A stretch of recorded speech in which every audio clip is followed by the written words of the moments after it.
Bonjour et bienvenue sur la chaîne Price Bank, ravi de vous retrouver pour vous proposer aujourd'hui une vidéo consacrée à l'épargne de vos enfants mineurs. Alors très souvent, en tant que parent, vous leur avez ouvert dès leur naissance un livret A et tous les mois, vous épargnez dessus. C'est simple, c'est rapide, c'est un bon début, mais c'est rarement suffisant du coup pour leur construire une épargne à la fois solide et performante. Voyons ensemble les 3 placements à privilégier et découvrez aussi les différentes stratégies pour optimiser leurs économies, des stratégies que votre banque ne vous a très certainement jamais parlé. Alors prenez des notes, abonnez-vous à la chaîne pour ne rien manquer de nos actualités. Allez, c'est parti! Vous allez très vite le comprendre, l'épargne de vos enfants ne doit pas se résumer qu'à l'ouverture d'un livret A. Non, selon votre situation personnelle, vous devez avoir une stratégie d'épargne adaptée, une stratégie qui repose sur 4 grands principes. Et le tout premier d'entre eux, c'est votre horizon de placement. Ici, et sans trop de surprise, pour une épargne de court terme, on optera pour les livrets, car la sécurité et la liquidité de votre argent sont primordiales. Mais ensuite, si votre enfant est encore jeune, vous avez une bonne dizaine d'années devant vous avant sa majorité. Et dans ce cas, il va être intéressant d'aller chercher des placements avec un potentiel de rendement plus élevé, ce qui nous amène au principe numéro 2, votre sensibilité au risque. Ici, et comme le souligne à juste titre l'AMF, un rendement élevé implique mécaniquement une prise de risque élevée. Toutefois, vous le voyez, avec une épargne investie sur le long terme, la prise de risque tend à diminuer et sur ce registre, la bourse offre historiquement les rendements les plus performants. Ensuite, le troisième principe, il est simple et très efficace, c'est de passer à l'action le plus tôt possible. En clair, plus vous épargnerez tôt pour vos enfants dès leur naissance sur les bons placements, et bien plus votre épargne travaillera. C'est le mécanisme vertueux des intérêts composés et quelle que soit votre capacité d'épargne mensuelle. Retenez que le temps est ici votre ami. Enfin, le dernier et le quatrième principe à vérifier, j'en parle très souvent, ce sont les frais, car si vous n'y prenez pas garde, ces frais peuvent drastiquement amputer la rentabilité de votre épargne. Et je vais y revenir, mais que ce soit les frais de gestion, les frais de courtage, d'arbitrage ou encore les droits d'entrée, soyez très vigilants, car certaines banques et assureurs sont bien plus profitables que d'autres. Bon, au final, voilà les 4 grands principes à toujours bien avoir en tête avant de placer son argent et pour bien comprendre leur importance. Prenons un exemple et imaginons que vous décidez d'épargner 100 € par mois dès la naissance de votre enfant jusqu'à ses 18 ans. Et bien ici, avec une simple épargne à 3%, votre enfant disposera à sa majorité de 28 500 €. C'est donc déjà une très belle somme, mais avec un rendement de 5%, ça grimpe à pratiquement 35 000 € et ce sera même plus de 42 000 € avec un taux moyen annuel de 7%. Par contre, attention, vous le voyez, des frais trop élevés peuvent sérieusement réduire votre épargne finale. Du coup, vous voilà prévenu. Et à présent, voici les 3 meilleurs placements pour l'épargne de vos enfants. Alors commençons par les comptes les plus accessibles et sécurisés, à savoir le livret A et le livret jeune. Bien connu de tous, le livret A est actuellement rémunéré 3% net d'impôts.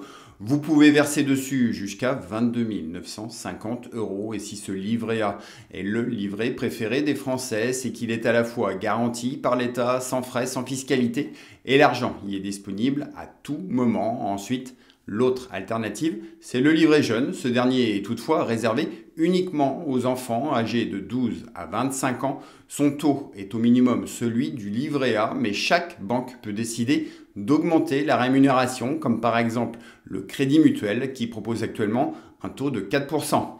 En revanche, le gros inconvénient ici, c'est son plafond, car vous ne pouvez pas verser dessus plus de 1 600 €. Au final, ces 2 livrets sont à la fois souples et sécurisé, mais ce ne sera pas suffisant pour préparer sereinement l'avenir de vos enfants. Surtout qu'il faut s'attendre à des rémunérations en baisse dès février 2025.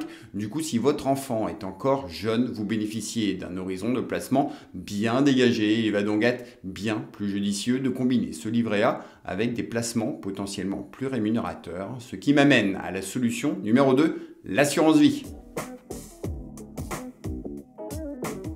Pour faire fructifier au mieux les économies de vos enfants, l'assurance vie est une enveloppe épargne capitalisante et défiscalisante particulièrement avantageuse.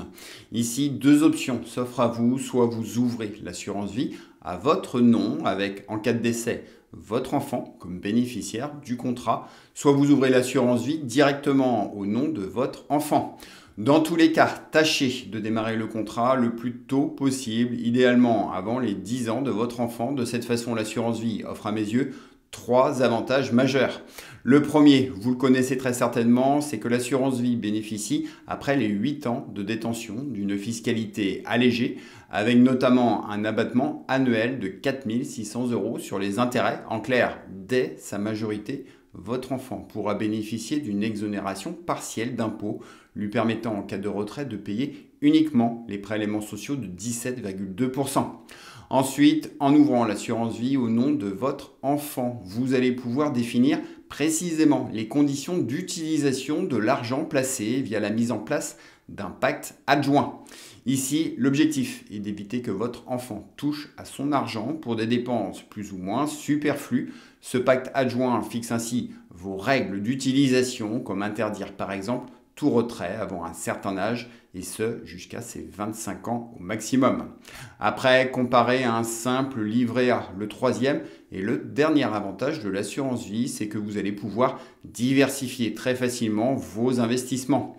Ceux recherchant avant tout la sécurité pourront investir 100% de leur argent dans le fonds en euros du contrat. Sinon, pour aller chercher plus de rendement, vous miserez davantage sur les unités de compte.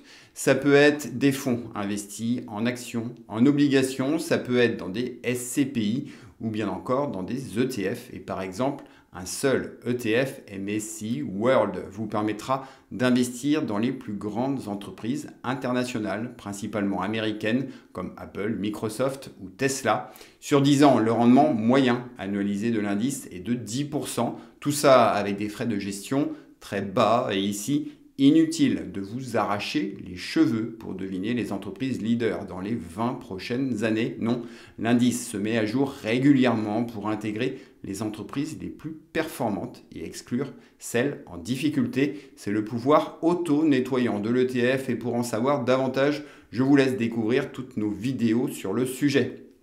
Au final, voilà les 3 avantages d'ouvrir une assurance vie pour votre enfant. Par contre, je vous l'ai dit en introduction, attention aux frais car toutes les assurances vie ne se valent pas. Et sur ce registre, évitez les contrats des banques traditionnelles car avec des frais sur versement élevés et aucun ETF au catalogue, les contrats, par exemple 1000 vies initiale 2 de la Caisse d'épargne ou le contrat vers l'avenir du Crédit Agricole ne sont clairement pas des foudres de guerre, non. Préférez les contrats offrant les frais les plus bas avec un univers d'investissement bien plus large et qualitatif comme ceux de chez Linksea de placement direct, d'assurancevie.com ou bien encore ceux de chez Boursorama ou Fortuneo. Bon, en synthèse de tout cela, retenez qu'en ouvrant une assurance vie au nom de votre enfant dès son plus jeune âge, vous bénéficiez d'avantages fiscaux attractifs. Vous pouvez diversifier vos investissements très facilement. Vous y versez les sommes que vous voulez de façon ponctuelle ou programmée tous les mois ou tous les trimestres. Et de cette façon, votre enfant bénéficiera à sa majorité d'un beau capital, que ce soit pour financer ses études, acheter sa première voiture ou tout simplement bien démarrer dans la vie active. Sur ce, dites-moi vous en commentaire ce que vous en pensez de l'assurance vie. Merci également de venir liker cette vidéo si vous jugez ce contenu utile et intéressant. Et désormais, place à ma 3e et dernière solution. C'est aussi ma préférée. Je vais vous parler du compte-titres. Les banques en parlent très peu, mais pour booster l'épargne de vos enfants sur le long terme, eh bien, le compte-titres ordinaire ou CTO est une solution particulièrement efficace.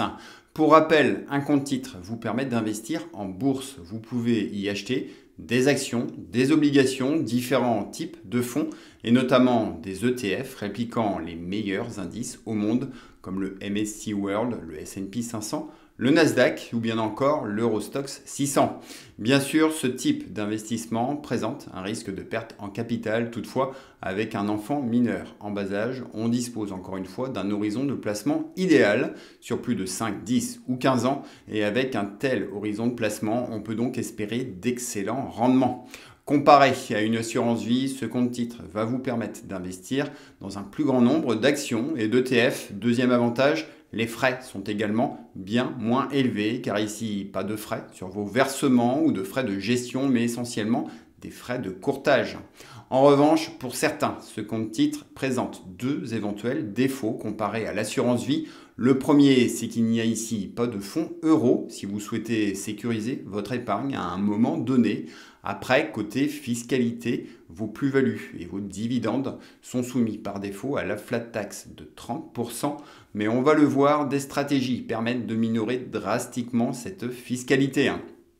Non, dans l'immédiat, retenez que pour investir l'épargne de votre enfant, deux solutions s'offrent ici à vous. La toute première va être d'ouvrir un compte titre directement au nom de votre enfant et d'investir dessus le plus régulièrement possible, soit dans des actions ou dans des ETF dits capitalisants.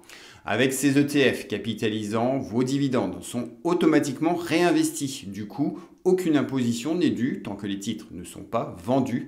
Et lorsque votre enfant sera majeur et décidera d'en vendre une partie, eh bien oui, ces gains seront soumis par défaut à la flat tax de 30%.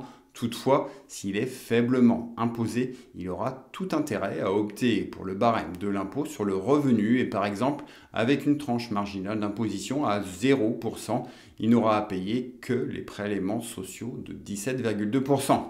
Donc ça, c'est donc la première possibilité, mais la seconde et ma préférée, c'est d'ouvrir finalement le compte titre à votre nom, car déjà, premier avantage, vous pouvez détenir autant de comptes titres que vous voulez. Du coup, il est très facile d'en associer un à chacun de vos enfants, de le gérer comme vous le voulez, d'investir dans des actions ou des ETF capitalisants et ensuite, à leur majorité ou un peu plus tard, le bon conseil va être de leur faire une donation. Cette donation sur un compte titre est super avantageuse car déjà, rappelons-le, chaque parent peut transmettre à ses enfants jusqu'à 100 000 euros tous les 15 ans et ce, sans droit de mutation. Et pour en savoir plus, je vous invite à regarder ma vidéo dédiée. Après, l'avantage majeur de cette donation, c'est que ça va purger la plus-value latente sur votre compte titre. En clair, les titres transmis à votre enfant vont être comptabilisés et réévalués à leur valeur au jour de la donation et de ce fait, lorsque votre enfant décidera de vendre les titres, la fiscalité s'appliquera uniquement sur la plus-value générée après la donation.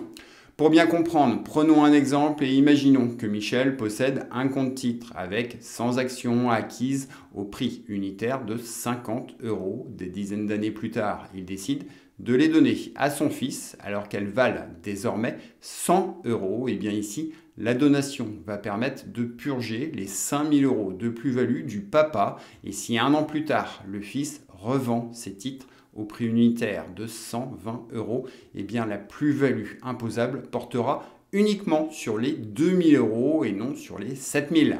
Bon, si besoin, faites une pause, reprenez le calcul, mais retenez que ce compte titre est donc un super avantage pour l'épargne de vos enfants mineurs. Reste à choisir un compte titre avec des frais de courtage affûtés. Et ici, plutôt que des brokers étrangers, je vous conseille de rester sur des courtiers français reconnus tels que Bourse Direct, Boursobank ou Fortuneo. Et de cette manière, les démarches administratives seront bien plus simples à gérer au moment de la donation.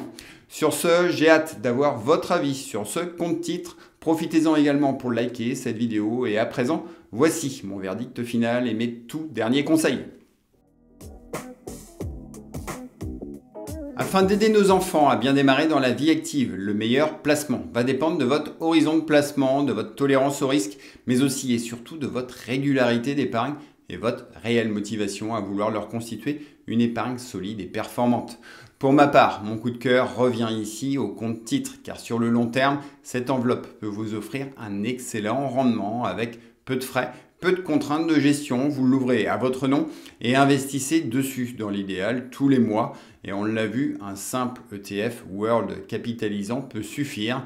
Puis quelques années plus tard, lorsque votre enfant est devenu adulte et responsable, vous effectuez une donation avec un avantage fiscal indiscutable.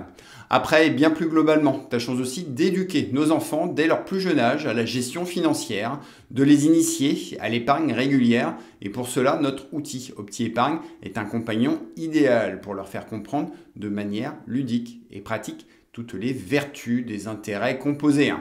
Enfin, pour finir, je tiens aussi à exprimer mon coup de gueule envers nos banques traditionnelles qui se contentent bien trop souvent de vous proposer un simple livret A à la naissance de votre enfant ou bien qui vous proposent des assurances vie ou bien des comptes titres bien trop chargés en frais et pas suffisamment qualitatifs pour bien faire fructifier votre épargne.